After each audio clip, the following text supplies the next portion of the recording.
Good morning everyone. तो मैं हूं आपका दोस्त, आपका हमसफ़र, आपका लीगल एडवाइज़र, आपका लीगल अवेयरनेस दोस्त एडवोकेट तुलसी राम सिंह, और आप देख रहे हैं मेरा यूट्यूब चैनल। तो कैसे हैं आप? आशा करता हूँ अच्छे होंगे, स्वस्थ होंगे, मस्त होंगे।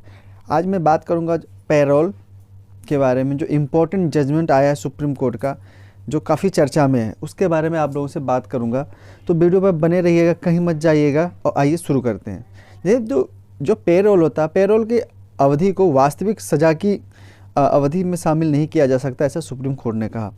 सुप्रीम कोर्ट ने गुरुवार को कहा कि समय से पहले रिहाई के लिए 14 साल की कैद पर विचार करते हुए पेरोल अवधि को गोवा जेल नियम 2006 के तहत सज़ा की अवधि से बाहर रखना जाना चाहिए। Justice MR. शाह और जस्टिस सी.टी. रवि कुमार की पीठ ने कहा कि अगर पेरोल की अवधि को सज़ा की अवधि के हिस्से के रूप में शामिल किया जाता तो कोई भी कैदी जो काफ़ी प्रभावशाली है उसे कई बार पेरोल मिल सकता है।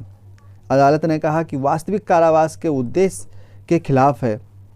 यदि कैदी की ओर से यह निवेदन स्वीकार कर लिया जाता है कि 14 वर्ष के कारावास पर विचार करते हुए पेरोल की अवधि को शामिल किया जाए, तो उस स्थिति में कोई भी कैदी जो प्रभावशाली है वह कई बार पेरोल प्राप्त कर सकता है, क्योंकि कोई भेद नहीं है और इसे कई बार दिया जा सकता है। यदि प्रस्तुतिकरण स्वीकार किया जाता है तो वह वास्तविक कारावास के उद्देश्य से और लक्ष्य को विफल कर सकता है।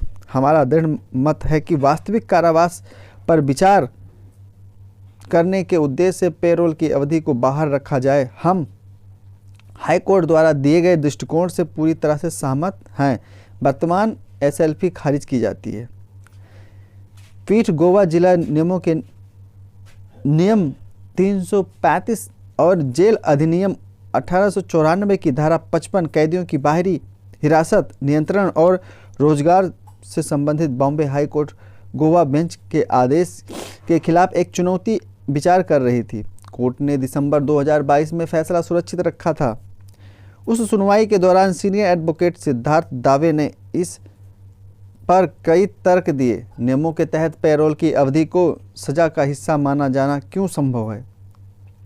हाईकोर्ट इस मामले में यह कहने के लिए नियमों पर निर्भर करता है कि पेरोल को छूट के बराबर नहीं किया जा सकता है। हम छूट के साथ चिंतित नहीं हैं, लेकिन वास्तविक सजा पर विचार आप फरलॉ की अवहेलना कर सकते हैं।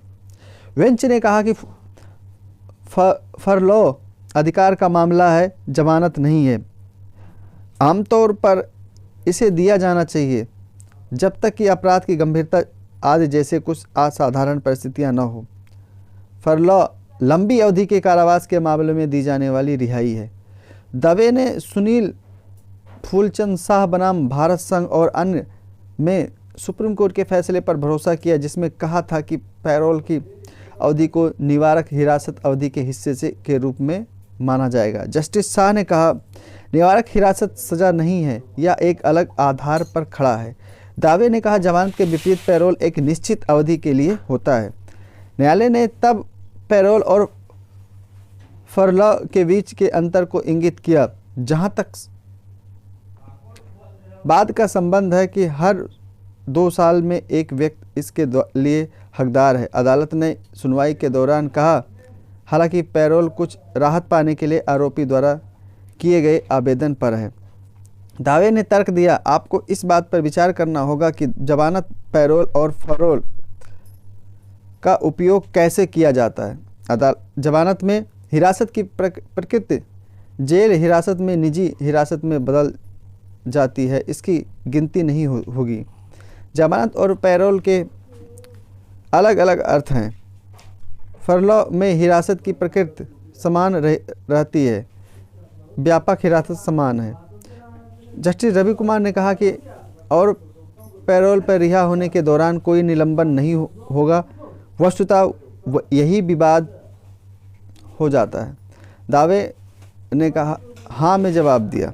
आपके अनुसार पेरोल की अवधि को शामिल किया जाना, पेरोल के लिए मत पूछो, इसकी गणना नहीं की जाएगी। जस्टिस शाह ने टिप्पणी करते हुए कहा कि सभी राज्यों में प्रथा है कि बेंच ने कहा कि अगर सबमिशन स्वीकार किया जाता है तो कोई कई आरोपी व्यक्ति जो कि शक्तिशाली हैं इसका दुरुपयोग कर सकते हैं।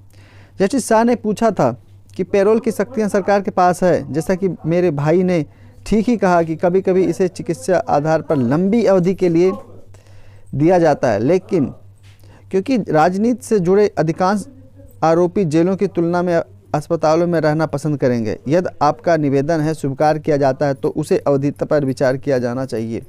दवे ने तर्क देने की कोशिश की कि पैरोल हमेशा छोटी अवधि के लिए होता है, एक निश्चित अवधि, जिसके बाद अदालत ने कहा कि वह विस्तृत आदेश पारित करेगी। केस का नाम था रोहन घूंघट बनाम गोवाराज और अन्य।